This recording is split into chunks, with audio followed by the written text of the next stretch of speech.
धारावीमध्ये अडाणी कधीही नव्हते सुरुवातीला. धारावीचं सगळं करून त्याचं टेंडर हे मी स्वतः दिलं होतं, LOI मी स्वतः दिली होती आणि फायनान्शियल टायप पण केला होता. सगळं झालं होतं.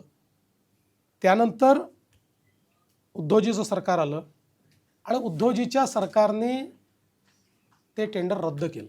ते अजूनही कोर्टात केस चालली आहे. आता ठीक आहे, त्याला काही अर्थ होत नाही, चालली आहे ती.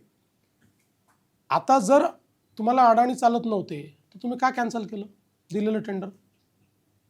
आणि त्याच्यानंतर तुम्ही बघा ना, जे टेंडर झालं आहे, जे अडाणींना मिळालं आहे, त्याचे सगळे नॉर्म्स त्यांच्या काळातच तयार झाले आहेत. त्यांच्या कॅबिनेटने तयार केलं आहे. माझ्या कॅबिनेटने त्यात जे बदल केले ते एवढेच केले की त्यांनी जो काही TDR जनरेट होणार आहे, या TDRचं कॅपिंगच केलं नव्हतं.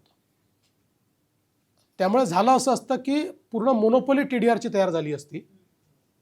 आणि दुसरं त्याच्यामध्ये आम्ही अजून एक बदल केला, म्हणजे एक पहिला कॅपिंग केलं आणि जो काही आपला सर्कल रेट आहे त्याच्या 90% जास्त कधीच किंमत TDRची येऊ शकणार नाही, असा एक नियम आम्ही केला. आणि दुसरं आम्ही हा नियम केला की हा TDR जेव्हा मार्केटमध्ये येईल तर तो TDR एक्सचेंजमध्ये जाईल, त्याचं ऑनलाईनच ट्रेडिंग करता येईल. त्यामुळे आता त्याचं जे काही ट्रेडिंग होणार आहे ते महानगरपालिकेच्या अखत्यारीत आणलं. हे दोन आम्ही बदल केले. त्याच्यानंतर टेंडर केलं, 3 टेंडर आले.